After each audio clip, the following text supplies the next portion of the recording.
Alright guys, welcome back to the page, or the channel, the page, huh? Back in the Mesic Piney Woods of Volusia County. Me and the dog again, Mr. Ticket. Mr. Ticket! Hey! Man, you don't care. Alright, we got a cool little carnivorous plant in bloom here. And I like finding these guys in bloom because the flowers don't stay open too long. This guy right here, this little indescript white flower, is the bloom of Drosera brevifolia. And I almost thought it was Drosera capillaris for a minute until I inspected the plant a little bit closer. Cute little white flower. Doesn't really stand out too much, but you can see its little carnivorous rosette down there in the ground. And now these look almost exactly like Drosera capillaris to the novice, but if you look very closely, this is Drosera brevifolia, and then right growing near it is Drosera capillaris. Not so good lighting, a little bit bright here. Maybe we can find another spot. Here's another Drosera brevifolia flower with his corresponding rosette. Got little swamp Cheetos too. Cool stuff, cool stuff. See what else we can find.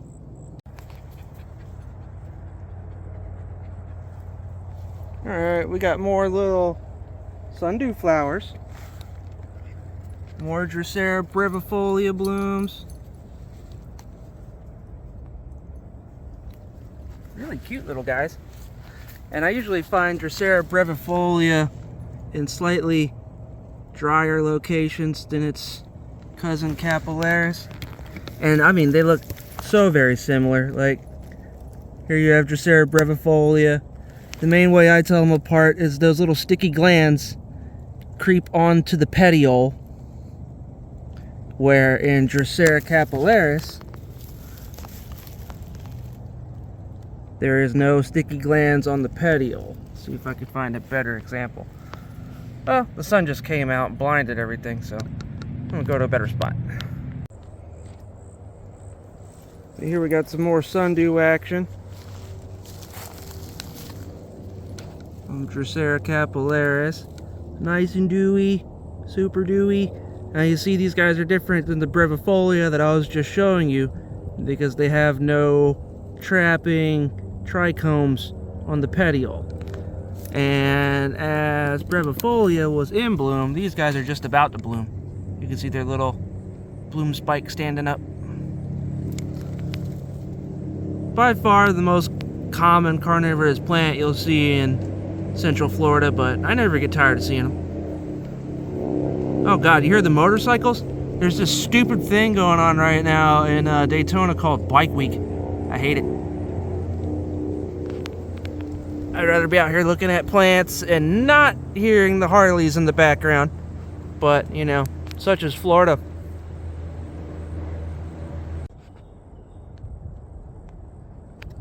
Alright, we got more carnivorous plants in bloom. Here we got our first blooming pinguicula. This guy is Pinguicula lutea, or lutea, however you want to pronounce that, with that beautiful yellow flower.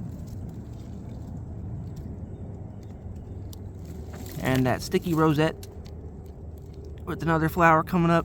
Look, it's got these sticky trichomes even on the flower spike itself. Oh, with the little spider running around on it. Is that a spider? Yeah, it's a spider. Alright. There's all kinds of stuff happening on there. There's little ants trying to get off of it. The spider's probably coming on there to steal, you know, the stuff that the pinguicula catches. That's called kleptoparasitism, which is pretty cool. I know a couple people that I would call kleptoparasites. Just a beautiful butter yellow flower coming off of a cute little carnivorous plant.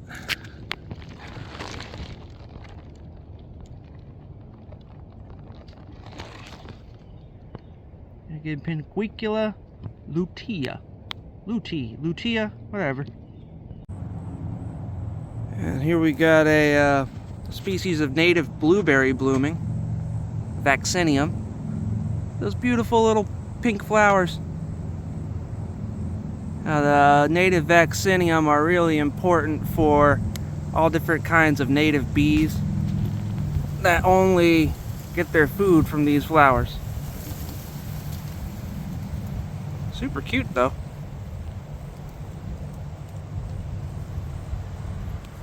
Now I'm growing some vaccinium at home, and I see this same thing happening to where the bugs chew into the side of the flower, like that one right there, to steal the nectar without actually pollinating it.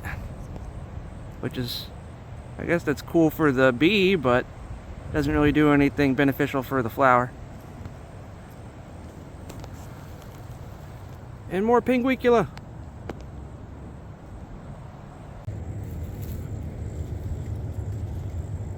Look how dry that sphagnum moss is. We're in the dry season here in Florida.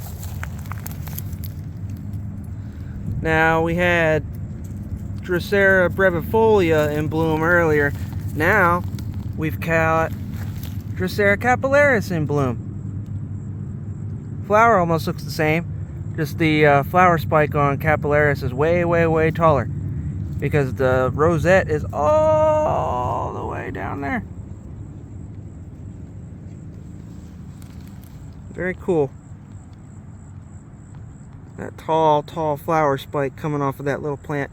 And they're right next to our favorite Sarracenia minor. Nice big pictures for early in the year.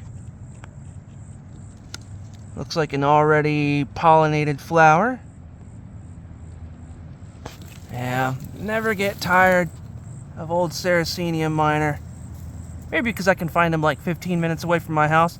So they're like by far the easiest Sarracenia to find for me. You gotta drive up to the Panhandle to see the cooler stuff.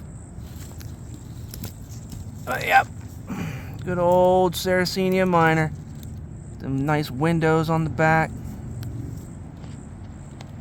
Beautiful plant. And here's one of my favorite things to see in the boggy lands where you find the carnivorous plants, is nice terrestrial orchids. Look at these guys. This is a species of Calopogon, most likely Calopogon tuberosus. But look at that, isn't that just beautiful? Now that little tuft up at the top there that looks like it's pollen is actually fake. It's a fake out. They attract bugs to come to that little pollen tuft, and then that little lip falls down to that little spot down there, and that's where the pollen actually is. So it's like a little trick, a little fake pollen trick. And now there's some color variation in this population. So over here we have one that's a lot more light pink. Just as beautiful. There's a couple over here, even darker. Yep, Calopogon, most likely tuberosus. Beautiful native terrestrial orchid. And down here we have a huge overachieving specimen of Pinguicula lutea. See all those yellow flowers coming from this hidden giant rosette down here. That's, 3 fingers wide, pushing up all kinds of flowers. Probably getting to that size because he has this shade from this palm frond here. But yeah, big old Pinguicula lutea, shooting right up to the flowers. Cool. Super cool.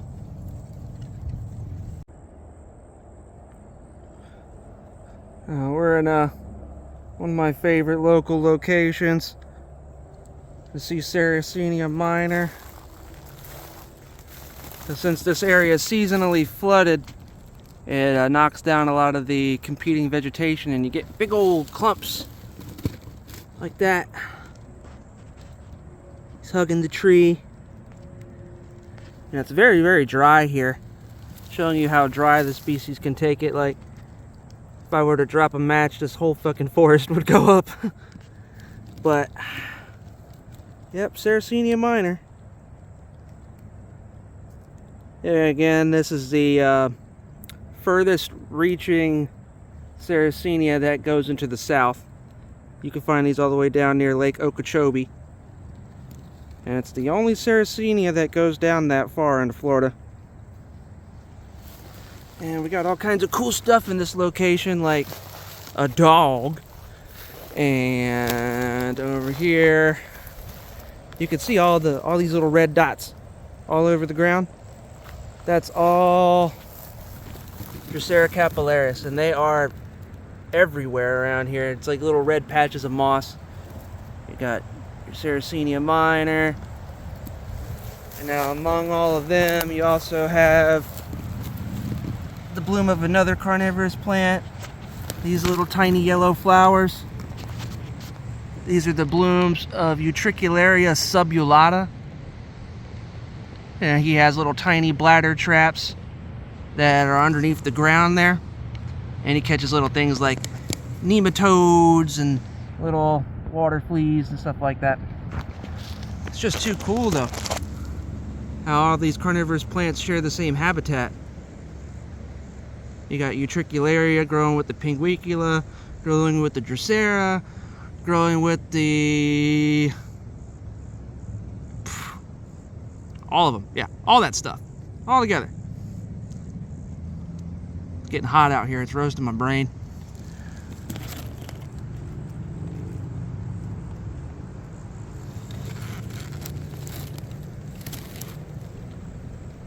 Too cool.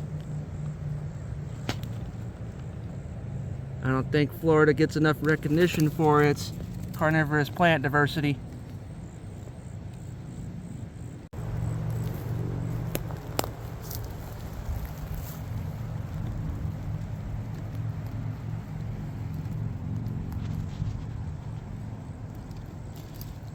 Look at all those Drosera. Gorgeous. All with their flower spikes up. Caught it with one flower open. Yep, Drosera capillaris. Love it, love it.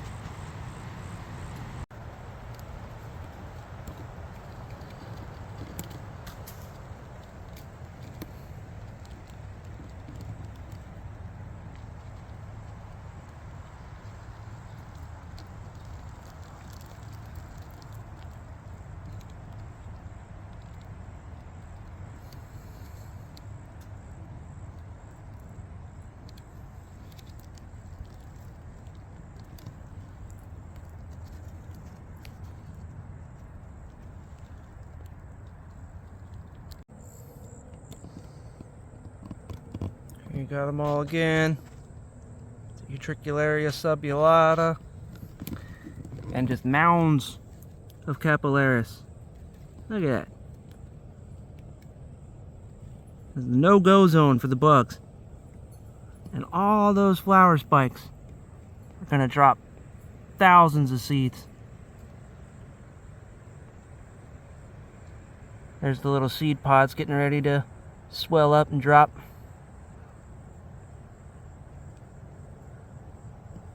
I love it.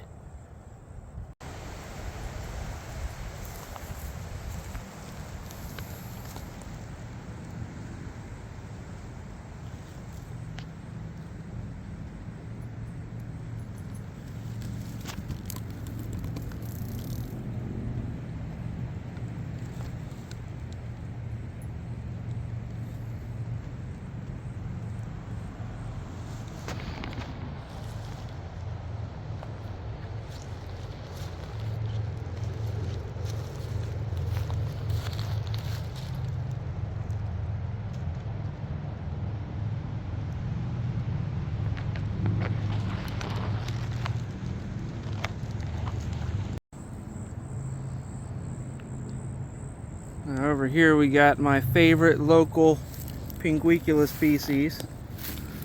This is the bloom of Pinguicula ceruleae. Gorgeous. Now it's my favorite because the flowers are the prettiest and they're the most diverse. Like, you had a dark purple one there, this one's a little bit lighter colored.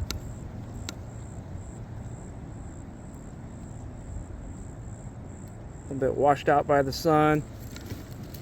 There's those chartreuse sticky rosettes down there with their buddy Drosera capillaris next to it.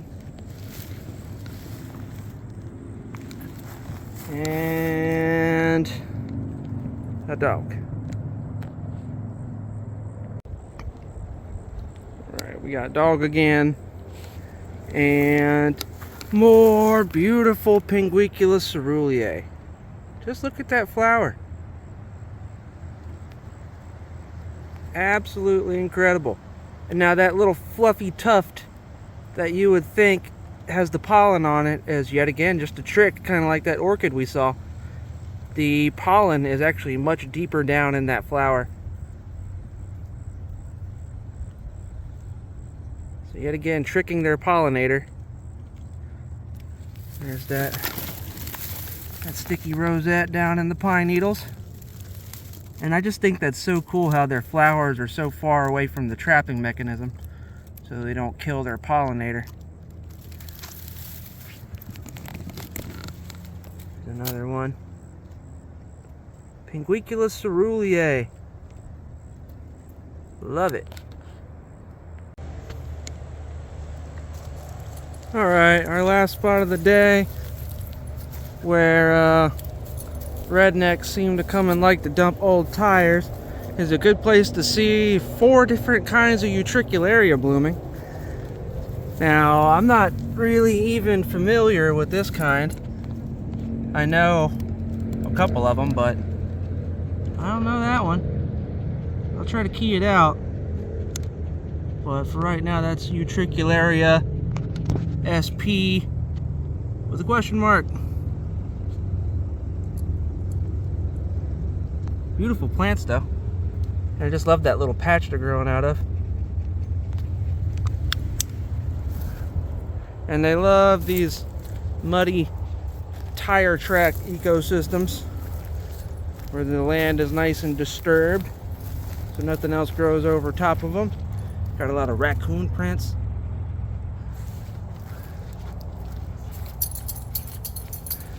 Yeah, there they are though.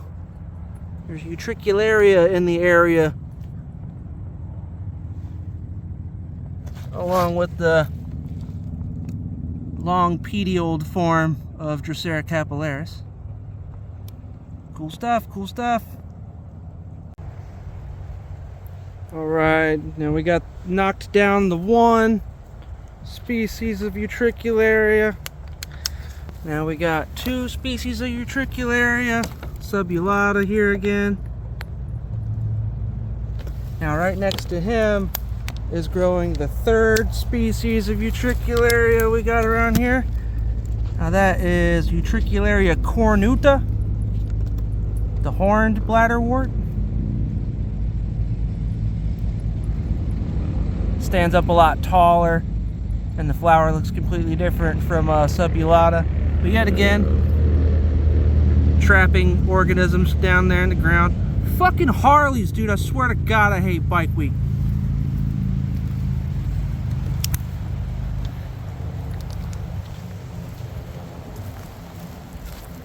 Here we got more Utricularia cornuta blowing in the wind.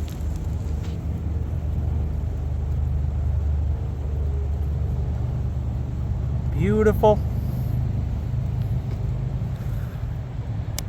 Now, see if we can find our 4th species of Utricularia in the area. I'm going to be a botanical rapper. Got Utricularia in the area. Oh. Alright, down here in the muddy mud, we have our 4th species of Utricularia. These little teeny tiny pink flowers are the flowers of Utricularia resupinata. Resupinata. I don't know if I'm pronouncing that right, but I'll key it out.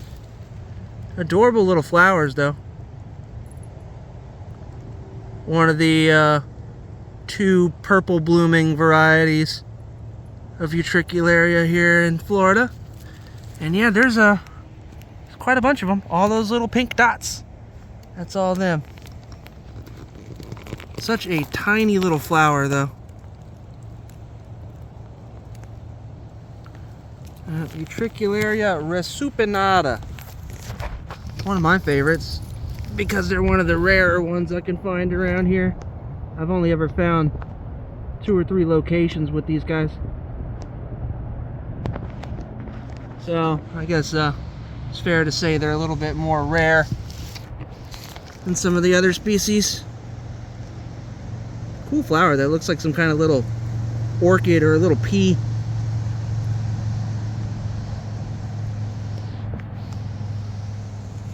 And the habitat is weird, you know, just this dried or semi-dry mud that they come up out of.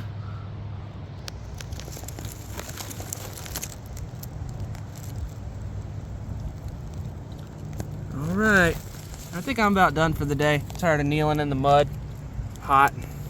Ready to go home. Sure the dog is too. Isn't that right?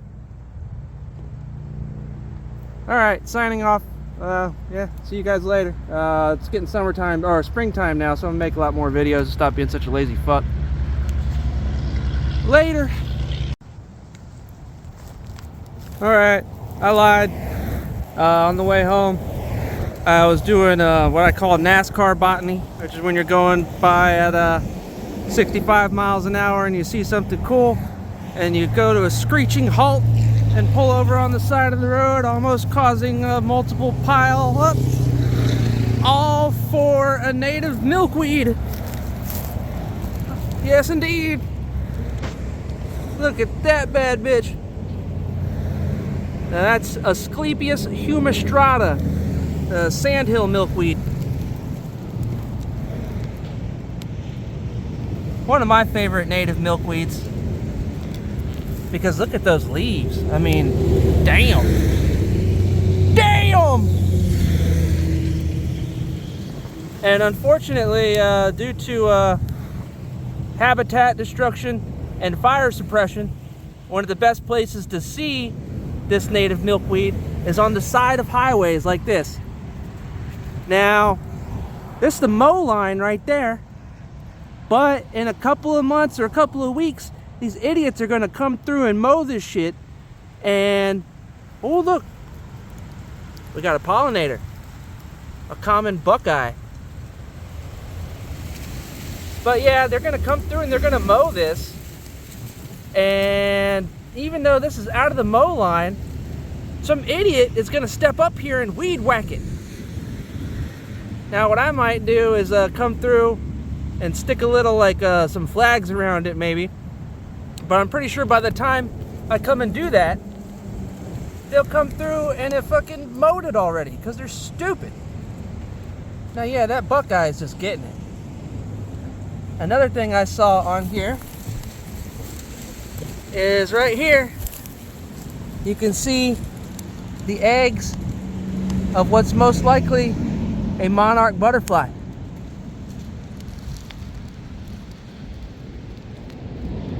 Or, no, I'm bullshitting you. Those are aphids. I thought they were butterfly eggs, but no, they're aphids.